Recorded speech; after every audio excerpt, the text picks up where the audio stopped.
And, okay, there we go.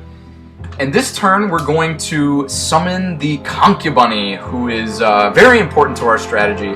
When she has a special activated ability there, which means if we exhaust her and we exhaust another one of our Shinhair troops, we can give birth, if you will, to yet another battle hopper. So she won't be able to do that right away, but she will be able to, just like attacking, she can't use her activated ability right away, but she'll be primed and ready to go for next turn to start popping out more rabbits for us. So here's the rest of our squad. We're going to send them right back. We're kind of winning the damage race against Dan right now, so we don't need to hold these guys back for blocking. So we're coming in for 5 more damage. Dan cannot block. So, yep, you'll see, boom, there's another 5 damage right to Dan's face. Take that, Dan. And we're out of mana. So, well, actually we have 1 mana left, but we're going to go ahead and end our turn. Okay, Dan readies his guy. So, the battle hopper, the concubine is going to be real key for us. She's going to basically let us just create, every single turn, we're going to be able to put another battle hopper into play. So if Dan doesn't have anything to do about that, it's going to start to get real rough on him real fast. And we probably will not be blocking with her this turn because she's too important to our overall strategy.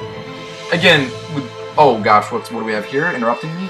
Burn. Okay, so Dan is playing a burn, which will deal 2 damage directly to our concubine, which would be enough to send her and her burnt fur packing to the graveyard, but we actually happen to have a quick action in our hand, which means we can play it on Dan's turn, which says target troop gets +4 attack and +4 defense this turn. It's wild growth. So the way it works is since Dan played his burn, we actually have a chance to respond. That's what the little sidebar thing on the right is there. It's kind of saying that we actually have a chance to play our wild growth in response to Dan's burn, which we will, which means our wild growth will happen first. So our concubine balloons up into a 4 attack, 5 defense troop, and then Dan's burn will happen after that. And by the time Dan's burn resolves, the concubine is big enough that she will survive. So that was awesome for us. Okay, so I'm guessing Dan is maybe still going to attack us here though. He's, yes he is, because his troop has a special ability not to block. And we're just going to let this through. We want to keep our concubine around, like I said, and we're still at 17, so we can afford to take some damage. Okay, so we're going to take 3 damage right to the face. And, okay, Dan's passing through on his combat damage. So you'll notice combat is broken down into different steps. Okay, it's attack, defense, and then at the end, damage. Dan's throwing out another orc troop to do some work, and then he ends the turn. So our little army readies. We will draw a card.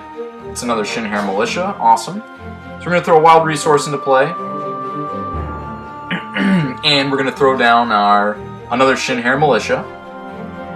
And he won't be able to attack, but the other 4 dudes can go to town, so we're going to go ahead and enter our combat step and attack. So again, everything that can attack highlighted in orange. We'll click all of our guys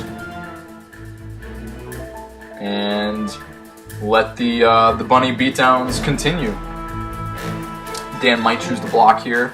He's got a 2 attack, 1 defense, so he doesn't have a great blocker, but he might, at this point, he might think it's worth it to start saving himself some damage. I don't know what's going on that crazy developer had of his. Well, so right now we've declared our attackers. We're waiting for him to choose whether or not he wants to block. It looks like he will be blocking us. Okay, that's not bad because our guy has got 3 defense, so it's going to survive the attack that his guy's putting back against us.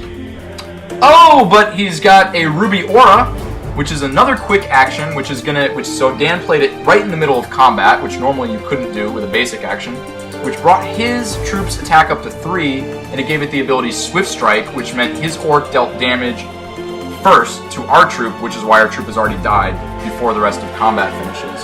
So that was kind of brutal for us, but not too bad. So here we're using the concubine. We exhaust her and the Shinhair Militia to give birth to a brand new baby battle hopper, and he'll be able to start doing some work for us right away. So finishing up combat, we deal 3 damage. Dan's down to 7, so getting within kill range, and we'll go ahead and end our turn. So Dan's got a couple orcs on the board with 3 attack. We're at 14 health, so we're still doing okay. But again, the orc deck can kind of come out of nowhere and surprise you with some stuff, so we do want to be careful. Okay, so Dan's got he's got his 6th charge on his champion, which means he'll be able to activate his charge power again. In other words, create another Blaze Elemental, so that's kind of scary. And he's also playing a Wrath Seeker, it looks like, which has the keyword Rage, which means whenever this troop attacks, it gets permanent +2 attack for the rest of the game. And his other orc in play is going to give that troop speed, I'm guessing, which means we're actually going to be looking at quite a lot of pain coming our way this turn. Okay, yep, there he is. He's using his other orc's ability to grant the Wrath Seeker speed. Okay, as the flames of combat light up, Dan is now choosing what he wants to attack with. Now, Dan's in kind of a tough situation, though. He might not want to be too aggressive because he's almost dead. So yeah, it looks like he's holding one of his orcs back to block with, but sending the other 3 to attack us. So we do have one ready Shinhair troop that we can block with if we want to. The rest of our army is all exhausted right now. But I think that we would rather try to go for the kill next turn, maybe, or deal some more damage. So I think I'm just gonna go ahead and take the 9 damage, which will take us all the way down to 5, and see if Dan has anything else. He does not. So that's his Blaze Elemental burning away forever. Thank goodness. And so our turn will start. All of our guys ready. We get to draw our card. Okay, we're gonna go ahead and yes, evolve. We will show Dan the evolutionary dominance of the bunny. Let's go ahead and put our Shinhair Militia into play. We'll go ahead and use our charge power again, spending 2 more charges. And that will leave us with 1 left, so we'll create 1 more Battle Hopper. And then it's time to evolve. So here we go, all of our guys getting that much stronger. We have 2, 4, 6, 8 bunny rabbits in play right now. 6 of them will be able to attack. So yes, we will go ahead and enter our attack step. And let's go. We got 2, 4, 6, 8, 9, 10 damage worth of bunnies attacking Dan. Yeah, let's send the concubunny even. She's tired of all this birthing nonsense. She wants to get a little combat in. So Dan's only got 1 orc he can block with. Who knows, he might have some trickiness in his hand. He will block.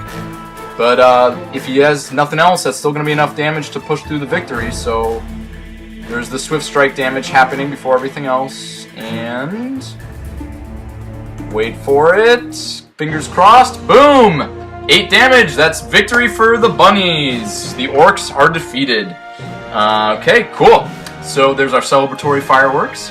And everyone, thanks very much for watching. We will have more for you soon.